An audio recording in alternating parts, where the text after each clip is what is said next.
jogar. Ô, cadê o menino? Vai jogar.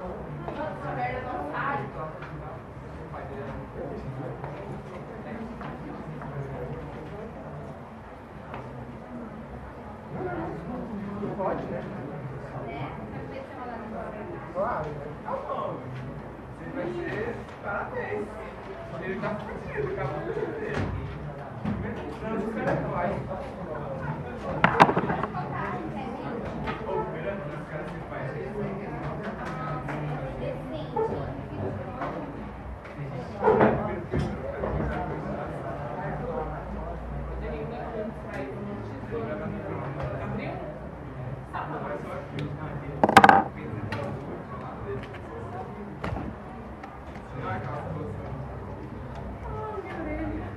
Pronto aí.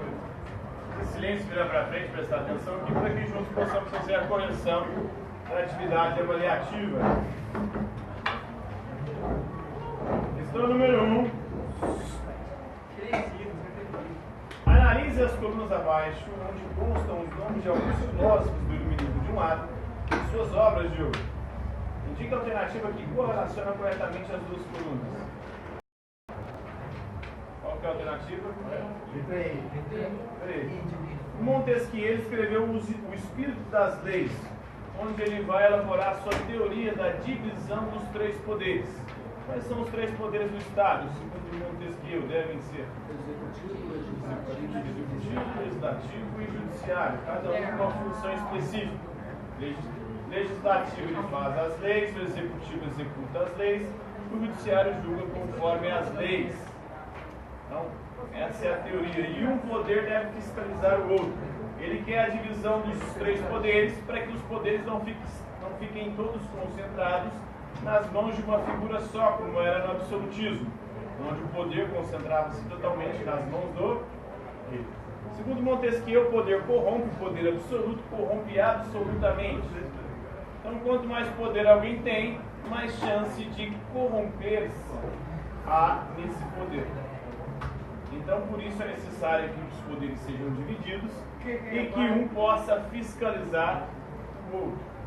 O executivo fiscalizar o legislativo e o judiciário, o judiciário fiscalizar o legislativo e o executivo, e o legislativo fiscalizar o executivo e o judiciário.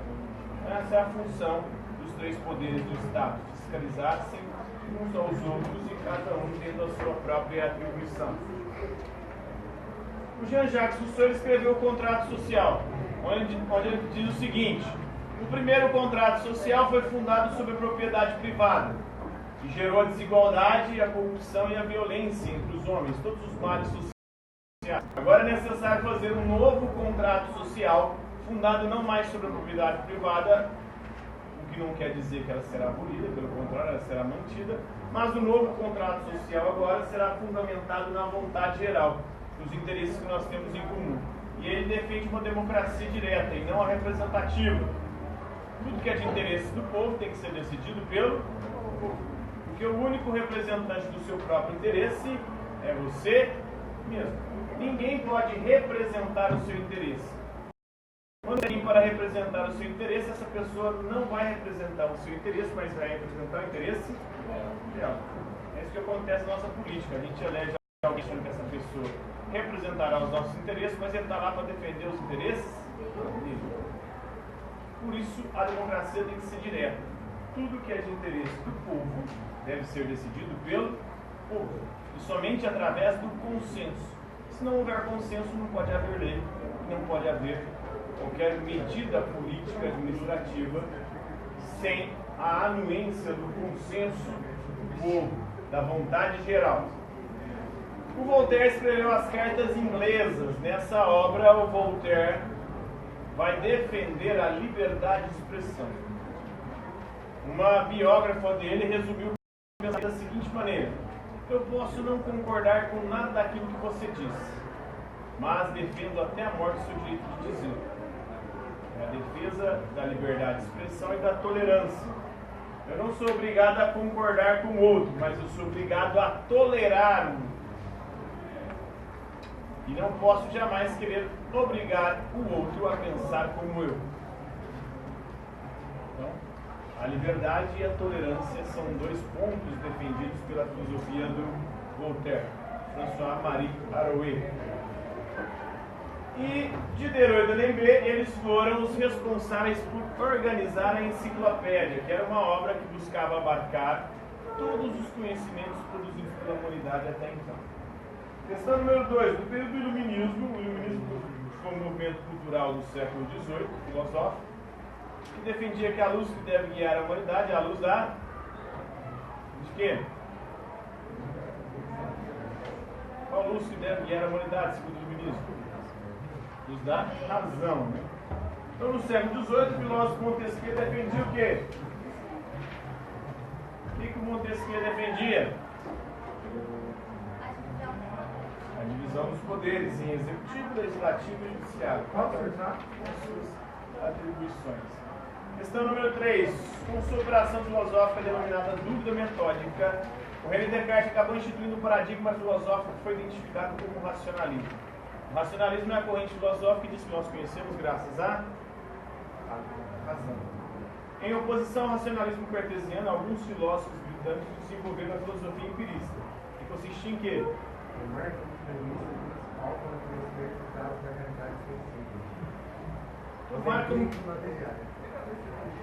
Tomar como premissa principal para o conhecimento os dados da realidade sensível, ou seja, o conhecimento que a gente adquire através dos sentidos, visão, audição, tato, paladar e olfato. Isto é, os dados empíricos materiais. Questão número 4, eu deixo a seguir. É quase impossível que nossos juízos sejam tão puros e tão sólidos como teriam sido se tivéssemos tido inteiro uso de nossa razão desde a hora de nosso nascimento, se tivéssemos sido conduzidos sempre por ela. O discurso desse trecho está na obra do discurso do método René Descartes.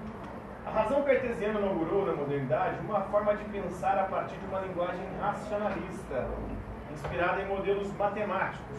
Esse modelo racional pretendia servir como guia para o conhecimento da realidade. Sobre o método cartesiano, o caminho que ele cria para se chegar no conhecimento certo, segundo o verdadeiro, é correto afirmar o quê? De tudo, é a dúvida metódica, a dúvida como caminho para se chegar a um conhecimento certo, seguro e verdadeiro. Ele dizia que nós devemos duvidar de tudo. Ele duvidou do que ele aprendeu com os professores, duvidou do que ele percebia com os sentidos, chegou até a duvidar da própria existência. Quem me garante que eu existo? Quem me garante que isso aqui não é uma ilusão, não é um sonho, não há um Deus ou um demônio fazendo acreditar que isso aqui é real? Aí ele chega a uma conclusão: peraí, eu posso duvidar de tudo, mas tem uma coisa que não tem como eu duvidar. Duvidando, eu estou pensando. Penso, logo existo. Então, consistia em duvidar de tudo e, a partir da dúvida, reconduzir o pensamento à possibilidade da realidade. A realidade maior para ele, mais certa e segura, é o pensamento. Processo que se sintetiza na frase penso, logo existo. Questão número 5. O homem nasce livre e por toda parte encontra-se afetos. O que se cresceu dos demais não deixa de ser mais escravo do que eles.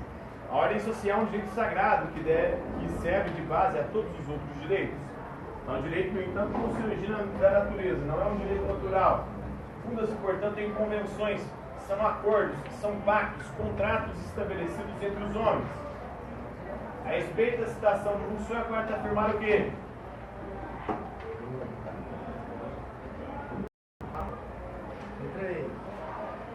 Aproxima-se do pensamento iluminista, né, ao conceber a ordem social como um direito sagrado que deve garantir a liberdade e a autonomia dos homens. Sagrado aí não porque é religioso, mas porque é fundamental, ele é o fundamento do Estado moderno. O direito à liberdade, à autonomia, à independência e o direito do povo fazer as suas próprias leis, a vontade geral se instituir em lei. Questão número 6. A maneira pela qual adquirimos qualquer conhecimento constitui suficiente prova de que não é inato. Está na obra Ensaio acerca do entendimento humano de John Locke. O empirismo, corrente filosófica da qual Locke fazia parte,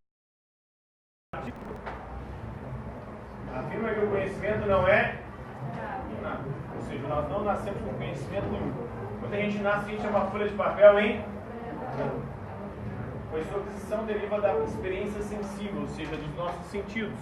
visão, audição, tato, paladar e olfato. Questão número 7, leia o texto a seguir. As ideias produzem as imagens de si mesmas em novas ideias, mas como se supõe que as primeiras ideias derivam de impressões, continua ainda a ser verdade que todas as nossas ideias simples procedem imediata ou imediatamente das impressões que lhes correspondem. Está na obra Tratada da Natureza Humana, do David Hume. Com base no texto dos conhecimentos sobre a questão da sensibilidade, ou seja, dos sentidos da razão e da verdade, David Hume, considera as afirmativas a seguir. Assinale a alternativa correta. Letra B. Somente 4 são corretas. Geralmente, as ideias simples do seu primeiro conhecimento derivam das impressões simples que lhes correspondem. Ou seja, toda ideia deriva de uma impressão, de uma experiência sensível, de algo que nós percebemos com os sentidos. Não existe ideia se não houver antes uma impressão sensorial. Não tem como você imaginar ou ter uma ideia de algo que você nunca viu, nem ouviu, nem tocou, nem sentiu o cheiro, nem o sabor. Foi o que aconteceu com o Aleijadinho, um artista do barroco brasileiro. Pediram para ele fazer um leão e ele nunca tinha visto um leão. Como é que ele vai ter uma ideia de leão se ele nunca viu um leão? Oi? Mas será que vai corresponder à realidade se ele nunca ter visto? Ele era o escultor, ele tinha que fazer uma escultura do leão. Como é que você vai fazer uma escultura de leão sem nunca ter visto um leão? Naquela época tinha foto? Oi? Tinha foto? Tinha. Século XVIII. Não tinha foto. Tentaram explicar para ele como é que era o bicho. Ele fez o leão. Como é que, conforme explicaram para ele, saiu algo mais parecido com um macaco. Talvez tentaram falar para ele que o leão parecia-se com um mico-leão dourado. Ele fez um macaco. Então, não tem como você ter ideia porque você nunca teve a impressão, nunca percebeu os sentidos. Todas as ideias vêm dos sentidos, é o que diz o David Hume, os empiristas de forma geral. Assim como as ideias são imagens e impressões, é também possível formar ideias secundárias, que são imagens das ideias primárias. Então, ideias primárias são aquelas que vêm dos sentidos. Secundárias é quando você junta uma ideia com a outra. Por exemplo, a ideia de Pégaso. O que é o Pégaso? Você pega duas ideias de coisas que você já teve impressão. Um cavalo, se você já viu um cavalo, você consegue ter uma ideia de cavalo. E de asas, se você já viu algum pássaro, algum ser que tem asas, você consegue ter uma ideia de asa. Você junta as duas e forma uma ideia secundária. As duas são ideias primárias. O Pégaso é uma ideia secundária. Uma ideia secundária. Como parte dos mitos mitológicos, né? A esfinge, por exemplo, tem corpo de leão, cabeça de mulher e asas. Uma ideia secundária. Você juntou ideias primárias e formou uma outra ideia. Toda ideia primária vem das sensações, dos sentidos, visão, audição, tato, paladar e olfato. Secundária é quando você mistura as ideias que vêm dos sentidos. Questão número 8. Constituída de 35 volumes, contou com um trabalho de 130 colaboradores. Sim? Onde, menino? Eu queria pensar, a Roberta pediu para trazer um livro de arte. Segunda. Tá? Aí ela pediu para ficar. É porque o horário vai mudar.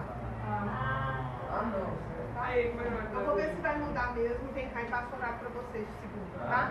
Se eu não vier, porque não vai mudar, tá? Eu vou confirmar direitinho. Se eu trazer, eu vou contar também. Constituída de 35 volumes, contou com um trabalho de 130 colaboradores. Montesquieu contribuiu com um artigo sobre estética, sobre filosofia da arte. Piazinho Turgot versaram sobre economia. Rousseau discorreu sobre música e Voltaire Hans Holbein sobre opinião e literatura. Embora pretendesse mostrar a unidade íntima entre a cultura e o pensamento humano, as opiniões de seus atores divergiam muito.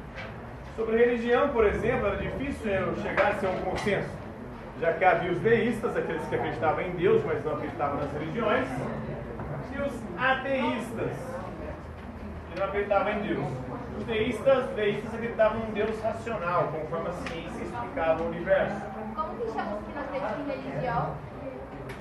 Deísta, acredita em Deus, mas não acredita em religião.